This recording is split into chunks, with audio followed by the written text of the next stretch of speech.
Do you want to know? अस्सलाम वालेकुम। My topic is habit, talent, purpose. Habit कोई simply एक act नहीं है कि एक दफ़ा हो गया तो हो गया। हैबिट इंसान की लाइफ एंडिंग पॉइंट तक उसके साथ चलती हैं। हैबिट इंसान की सेटल्ड बॉडी कंडीशंस होती हैं। वो कंप्रोमाइज़ नहीं कर सकता, वो उनके साथ कमिटेड होता है। और अगर इंसान अपनी हैबिट को फॉलो करता रहे तो उसके करैक्टर में फुली तौर पर शामिल हो जाती हैं। और जो वो करता है, इंसान की हैबिट उसकी पूरी पर्सनैलिटी को शो करती हैं। अब इसकी हम एक स्टोरी लेते हैं। एक चिल्ड्रन है, वो पैदा हुआ है, उसने इस दुनिया में कदम रखा है। उसके पास फीलिंग्स भी नहीं है, उसके पास सिर्फ सेंसेशन होती हैं। वो रोता भी सेंस से है। कुछ अरसे के बाद वो सेंसेशन फीलिंग में बदल जाती हैं। अब फीलिंग्स क्या हैं? अच्छा लगना, बुरा लगना। सेंसेशन से फीलिंग्स तब कन्वर्ट होती हैं जब बच्चा अपनी माँ से अप्रूवल ले। अब वो कैसे लेता है? अब बच्चे को माँ ने उठाया हुआ है और अब वहाँ पे शोर हुआ है जिसमें उसके बड़े भाई ने मुलाजमा के मुंह पे थप्पड़ मारा है। अब उस बच्चे का रिकॉर्डिंग सिस्टम है। उसने देखा है कि एक आदमी है, उसको नहीं पता ये उसका बड़ा भाई है, जिसने घर में काम करने वाली को मुंह पे थप्पड़ मार दिया है। अब इस सेंसेशन को वो अपनी माँ की आंखों में देखेगा। अगर माँ की तरफ से डिसअप्रूवल हुई तो उसमें फीलिंग्स पैदा होंगी कि गलत काम है। अगर माँ की तरफ से डिसअप्रूवल पैदा ना हुई तो उसके जहन में रिकॉर्ड होगा कि ये ठीक काम है। अब इस तरीके से उसकी सेंसेशन फीलिंग्स में कन्वर्ट हो जाती हैं। लिहाजा उसने अब ये पता चलाया है कि ये अच्छा है, ये बुरा है, ये उसमें रिकॉर्ड हो गया है। उसके बाद अगला मरहला है वर्बलाइजेशन का। उसमें ये होता है, बच्चा कहता है मामा मुझे ये अच्छा लगता है, ये मुझे बुरा लगता है। उसके बाद वो जो सीखता है उससे नेक्स्ट मरहला है एक्शन का। वो काम करने लग जाता है और करने का दारोमदार इस बात पे है कि उसके अंदर आपने सॉफ्टवेयर क्या भरा हुआ है। फ़र्ज़ करें उनके घर में कोई किसी को तू कहकर नहीं बुलाता, आप कहकर बुलाते हैं, तो उसके सिस्टम में ये रिकॉर्ड हो जाता है कि किसी को आप कहकर बुलाना है। और जब एक्शन परसिस्टेंट होते हैं तो उसको कहते हैं habit is persistent of action. फ़र्ज़ करें कि आप हैं और आप पे आके कोई शाउट करना शुरू हो गया है कि आपने ये क्या किया है। अगर आपकी हैबिट है रिएक्ट करने की तो आप कहोगे मेरा दिमाग ख़राब है, मैं खुद बिज़ी हूँ। और फ़र्ज़ करें अगर आपकी ये हैबिट नहीं है तो आप पे आके कोई बड़ा आदमी आपको ये कह रहा है कि आपने ये क्या किया है, तो आप उसकी बात तहम्मुल से सुनेंगे। सर प्लीज़, सॉरी, देर हो गई, मैं अभी इसको करेक्ट करती हूँ। इसका ताल्लुक ये नहीं है कि आपके साथ किसी ने कैसा रिएक्ट किया, कैसे बिहेव किया। आपने कैसा बिहेव करना है ये डिपेंड करता है। जब आप पैदा हुई तो शुरू के सालों में आप में क्या रिकॉर्ड हुआ, और फिर हम वही करते हैं जो छोटे हुए हम में रिकॉर्ड हो चुका होता है। हम उनको अपना चुके होते हैं और इसी से हमारा हैबिट ब्रेन डेवलप हो चुका होता है। टैलेंट अल्लाह का करम खूबियों की शक्ल में होता है और खूबियों में टैलेंट और स्किल्स होते हैं। टैलेंट बाय बर्थ होते हैं, टैलेंट हम लेकर आते हैं। टैलेंट गॉड गिफ्टेड होते हैं, ये मेनली स्किल्स होते हैं। इंसान में एबिलिटीज़ और टैलेंट्स और स्किल्स एक से ज़्यादा पाए जाते हैं। टैलेंट बिल्कुल ऐसा है कि कोई एबिलिटीज़ इंसान में हिडन हो, अनटैप्ड पोटेंशियल को राइज करता है। अगर इंसान अपने इमेजिनेशन से बाहर आता है, अपने साथ कुछ कमिटमेंट करता है तो अपने टैलेंट को उभारता है। फ़ौज में 17 और 18 में सबसे ज़्यादा भर्तियाँ होती थी, मियाँ वाली से, जेहलन से और सरगोदा से, क्योंकि उनमें टैलेंट था पैदाइशी तौर पर लड़ने का। अगर किसी के बड़े बूढ़े किसी गांव में रहते हैं, वो वहाँ पे बच्चों को पढ़ाते हैं तो वो मुअल्लिम कहलाते हैं। और कुछ अरसे के बाद उनके बच्चों में भी टैलेंट आ जाएगा। उनके बच्चों में समझाने की सलाहियत ज़्यादा होती है बनिस्बत दूसरे बच्चों के। अल्लाह ताला ने हमें एक तिजोरी दी है और हम उस तिजोरी के ऊपर बैठकर भीख मांगते हैं। गोरे की एक किताब में वाकया लिखा हुआ है कि एक बाबा तिजोरी के ऊपर बैठकर भीख मांगता रहा। एक दिन ठहर कर मर गया तो लोगों ने देखा नीचे तिजोरी थी। कितना बड़ा सितम है। अल्लाह ने हमें एक टैलेंट दिया है और हमने कभी उसका इस्तेमाल ही नहीं किया। बाकियों के लिए एक काम मुश्किल हो और आप वो कर जाओ, वो आपका टैलेंट है, वो आपकी एबिलिटी है।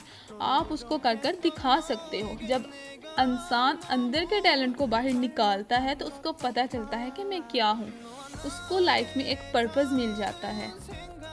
Purpose, the purpose of life is the life of the purpose. ज़िंदगी का मकसद ये है कि मकसदी ज़िंदगी। हर इंसान ज़िंदगी में एक मकसद के लिए पैदा होता है। अगर आप एक चीज़ में अच्छे नहीं हैं तो आप किसी और चीज़ में अच्छे साबित हो सकते हैं। इस दुनिया में हर चीज़ की मौजूदगी की वजह है। अल्लाह ने कुछ भी बेमकसद बेकार पैदा नहीं किया। सब ही बामकसद है, सब यूजलेस है। माइकल फेल्प्स दुनिया के कामयाब स्विमर हैं। उन्होंने वो कर दिखाया जिससे सब समझते थे ऐसा कभी कोई कर ही नहीं सकता। और उसकी मिसाल ये है कि उन्होंने ओलंपिक्स में इतने गोल्ड मेडल जीते हैं जितने 66 मुल्क मिलकर 112 सालों में भी नहीं जीत पाए। उनके पास 23 गोल्ड मेडल हैं। लोगों को ओलंपिक्स में एक गोल्ड मेडल भी बहुत मुश्किल से जीत पाते हैं। उन्होंने पूरी दुनिया को 2008 में हराया था। एक तरफ माइकल था, दूसरी तरफ पूरी दुनिया थी। पूरी दुनिया कहती थी माइकल हर गोल्ड मेडल नहीं जीत सकता, लेकिन उसने जीत कर दिखाया। उन्होंने कहा मैं ये कर दिखाऊंगा और फिर उन्होंने 2008 में 8 गोल्ड मेडल जीते, जिसने पूरी दुनिया को हिलाकर रख दिया। माइकल ने ऐसा कैसे कर दिखाया था? माइकल ने एक बार कहा था कि मैं वो करूं जो कोई भी ना कर सके, कोई सोच भी ना सके। 2008 से पहले उन्होंने 5 साल मुसलसल प्रैक्टिस की थी। एक दिन भी छुट्टी नहीं की। उन्होंने नहीं देखा कोई फ्राइडे है, मंडे है, सैटरडे है। वो दिन में 12 घंटे पानी में रहकर स्विमिंग करते थे और इस वजह से माइकल इतने परफेक्ट बने। इसीलिए कहते हैं practice make a man perfect. Practice loser को विनर में तब्दील करवा देती है। इसलिए कहते हैं प्रैक्टिस करो, अपनी गलतियों को ठीक करो। अगर ना कर सको कहते हैं ना, जब जागो तब सवेरा।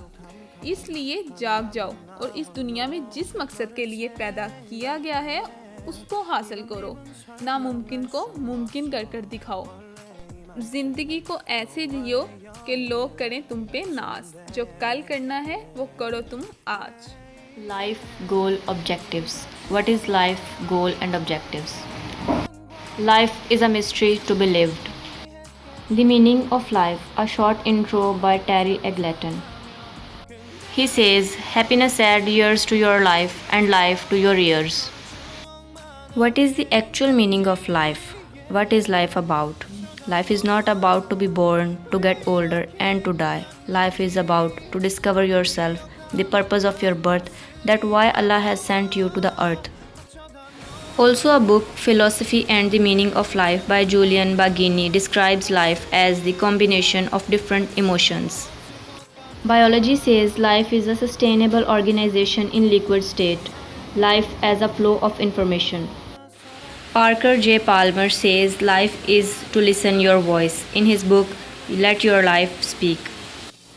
Scott Peck says life is not a problem to be solved but a mystery to be lived. Albert Einstein views life as a mystery, not a problem waiting to be solved. Now what is goal? In a book named as The Goal, Eliyahu M. Goldratt describes goal as an idea of the future or desired results that a person or a group of people envision, plan and commit to achieve. Now the objectives can be defined as a series of steps or tasks that need to be completed in order to achieve the final goal. Objectives are specific, measurable, agreed, realistic and time-bounded. Goals and objectives are not the same terms. There are differences between goals and objectives. Goals are general, intangible, broad, abstract, and strategic. Here is the hierarchy of objectives of an organization. If we look for the example of a person, here it is. The great leader, the Jinnah, Muhammad Ali Jinnah. Quaid-e-Azam ने अपनी ज़िंदगी को एक गोल को हासिल करने में वक्फ कर दिया। कायद-ए-आज़म का गोल था कि मुसलमानों के लिए अलग रियासत को दुनिया के नक्शे पर उभारें, एक ऐसी रियासत के जिसमें रहने वाले आज़ाद शहरी की हैसियत से अपनी मजहबी तालीमात की पैरवी करते हुए ज़िंदगी को पुरसुकून तरीके से गुजार सकें। जहां इन्हें इंसानियत की बुनियाद पर बराबरी के हकूक़ हासिल हों। उन्होंने अपने गोल को अचीव करने के लिए ऑब्जेक्टिव्स तैयार किए, यानी series of steps that he took toward his goal. मसाइल को परखा, जांचा, उनका हल तलाश किया और दिन रात की मुसलसल जदोजहद के नतीजे में पाकिस्तान को दुनिया के नक्शे पर उभार कर अपने गोल को अचीव करने में कामयाबी हासिल की। अब अगर हम बात करें Shaukat Khanum memorial cancer hospital और रिसर्च सेंटर की, तो ये इमरान खान का गोल था कि वो मुल्क में कैंसर हॉस्पिटल तामीर करवाएं, और एक अरसे की कोशिश और जदोजहद के बाद वो अपने गोल को अचीव करने में कामयाब हुए। Also, his goal was to become the Prime Minister of Pakistan. And after the effort of years, he achieved his goal. So, life is about to discover yourself, set the goal, and prepare the objectives to achieve your goal. 갑자기 내게 나타나준 너 और दूसरा है needs. पहले मैं आप लोगों को M की definition के बारे में बताऊंगी और उसकी स्टोरी बताऊंगी। उसके बाद मैं नीड्स की डेफिनेशन और उसकी स्टोरी बताऊंगी। Define M.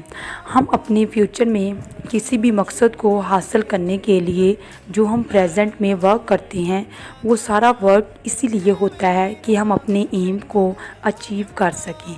फॉर एग्ज़ाम्पल, हमारी क्लास के स्टूडेंट्स एमएससी मैथ्स के साथ इस वजह से कर रहे हैं ताकि वो अपने एम को अचीव कर सकें।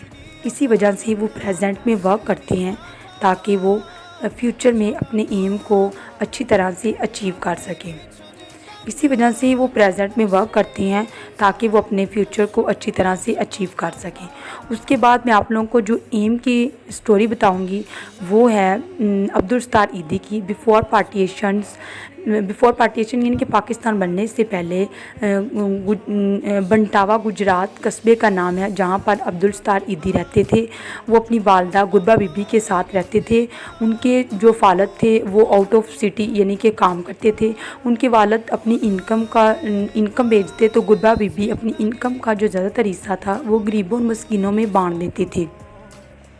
अब्दुल सत्तार ईदी ने भी ये वाला जो यानी कि इंसानियत की खिदमत का जो फ़न है वो अपनी वालदा से सीखा था। उसके बाद जब अब्दुल सत्तार की उम्र 19 साल हुई तो उनकी वालदा जो है वो वफ़ात पा गई। तो अब्दुल सत्तार ईदी जो है वो कराची आ गए। कराची आके अब्दुल सत्तार ईदी ने कपड़े के स्टोर में अपना काम किया यानी कि वर्क किया, और वहाँ से जो इनकम मिलती थी वो इनकम भी इंसानियत को दे देते थे, यानी कि उसका एम था इंसानियत की खिदमत करना, वो उसका मकसद था। उसके बाद अब्दुल सत्तार ईदी ने एक फ़लाही अदारे में काम किया। वहाँ से जो इनकम मिलती थी अब्दुल सत्तार ईदी उसका भी ज़्यादातर हिस्सा गरीबों में बांट देते थे। तो लोगों ने अब्दुल सत्तार ईदी की इस बात से एतराज़ किया, तो अब्दुल सत्तार ईदी ने जो फ़लाही अदारा है उसको छोड़ दिया। उसके बाद अब्दुल सत्तार ईदी ने एक डिस्पेंसरी ओपन की और एम्बुलेंस ले ली। एम्बुलेंस में भी अब्दुल सत्तार ईदी जो अब्दुल सत्तार ईदी ने एम्बुलेंस ली थी वो हिंदुओं और क्रिश्चियंस को भी दे देता था। तो लोगों ने अब्दुल सत्तार ईदी से पूछा कि आप अपनी एम्बुलेंस जो है वो हिंदुओं और क्रिश्चियंस को क्यों देते हैं। अब्दुल सत्तार ईदी ने कहा कि मैं उन्हें हिंदू और क्रिश्चियंस होने की वजह से नहीं देता, मैं बल्कि इंसानियत की खिदमत करने के लिए उन्हें देता हूँ, क्योंकि ये मेरा एम है कि मैंने इंसानियत की खिदमत करनी है, तो मैं इस वजह से उन्हें देता हूँ। यानी कि अब्दुल सत्तार ईदी का ये एम था, उसका ये मकसद था। उसने कहा कि मैं अपने हर काम जो है, अपनी हर आमदनी जो है वो इंसानियत की खिदमत पर वक़्फ़ करना चाहता हूँ। उसके बाद जो मेरा दूसरा टॉपिक है वो है नीड्स। Define needs. वो तमाम चीज़ें जो इंसान को एक हेल्थी ज़िंदगी गुजारने के लिए ज़रूरी होती हैं उसे हम नीड्स कहते हैं। फॉर एग्ज़ाम्पल, हमें अच्छी ज़िंदगी गुजारने के लिए हेल्थी डाइट्स की ज़रूरत होती है। अच्छी ज़िंदगी गुजारने के लिए अच्छे घर की ज़रूरत होती है, और अच्छी ज़िंदगी गुजारने के लिए हमें अच्छी जॉब की ज़रूरत होती है। अच्छी ज़िंदगी गुजारने के लिए हमें अपने पेरेंट्स, रिलेटिव्स सब की ज़रूरत होती है। यानी कि हमें अच्छी ज़िंदगी गुजारने के लिए काफ़ी ज़्यादा चीज़ों की ज़रूरत होती है ताकि हम अपनी ज़िंदगी को एक अच्छी तरह से स्पेंड कर सकें। उसके बाद मैं आप लोगों के साथ जो स्टोरी शेयर करूंगी नीड्स की रिलेटेड, वो है एक ब्राइस स्टीव मैन, यानी कि एक लड़का है जो ना तो चल सकता है और ना ही वो सुन सकता है, लेकिन वो चीज़ों को अंडरस्टैंड कर सकता है। उसकी जो वालदा थी क्रिस, वो अपने बेटे के साथ बहुत प्यार करती थी, उसके साथ बहुत अच्छा टाइम वगैरह स्पेंड करती थी। उसकी हर नीड्स उसकी हर चीज़ की बहुत ज़्यादा ख्याल रखती थी, उसकी हर नीड्स को पूरा करती थी, उसकी हर नीड्स की बहुत ज़्यादा स्ट्रगल करती थी, उसकी नीड्स के लिए अपने आप को बहुत ज़्यादा यानी कि उसके ऊपर स्पेंड करती थी। उसके बाद यानी कि वो उसको मुख्तलिफ़ जगह पे लेके जाती थी, मुख्तलिफ़ थिंग्स के साथ उसको इंजॉय करवाती थी, उसके साथ हर लम्हा अपना इंजॉय करती थी। और उसके बाद वो यानी कि उसके साथ वीडियो गेम्स वगैरह भी खेलते थे। उसके जो फालद थे डेविड, वो भी अपने बेटे की हर नीड्स का बहुत ज़्यादा ख्याल रखते थे। उसकी जो सिस्टर थी जेसिका, वो भी अपने भाई के साथ बहुत ज़्यादा प्यार करती थी, उसकी हर नीड्स को अपनी नीड्स यानी कि फ़ील करती थी, उसकी हर नीड्स का बहुत ज़्यादा ख्याल रखती थी। यानी कि वो बीमार था, लेकिन बीमार होने के बावजूद भी यानी कि वो बहुत अच्छी तरह से बहुत खुशहाल ज़िंदगी स्पेंड कर रहा था।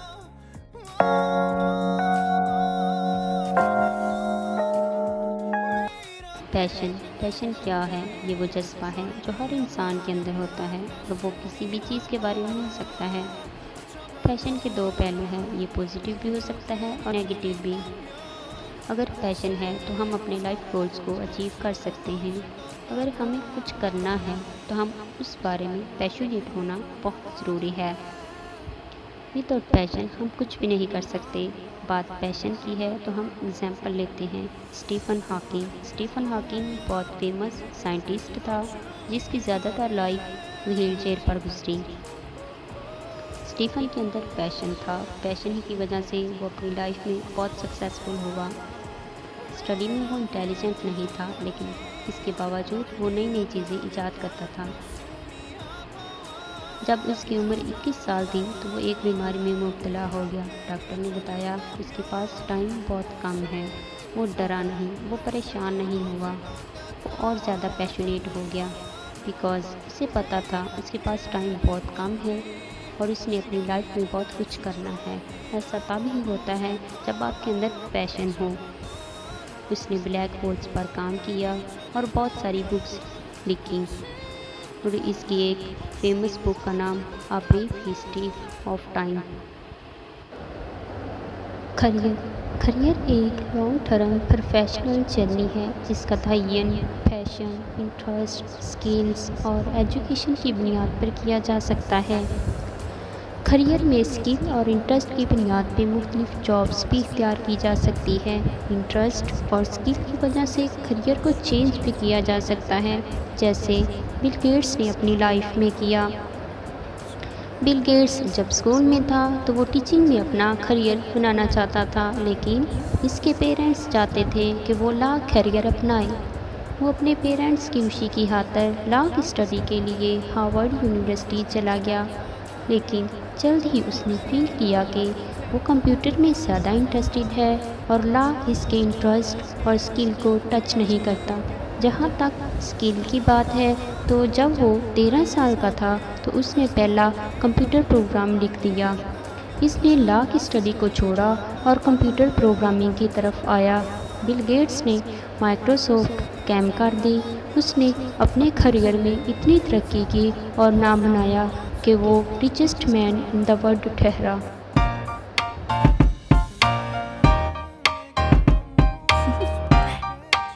Do you want to know?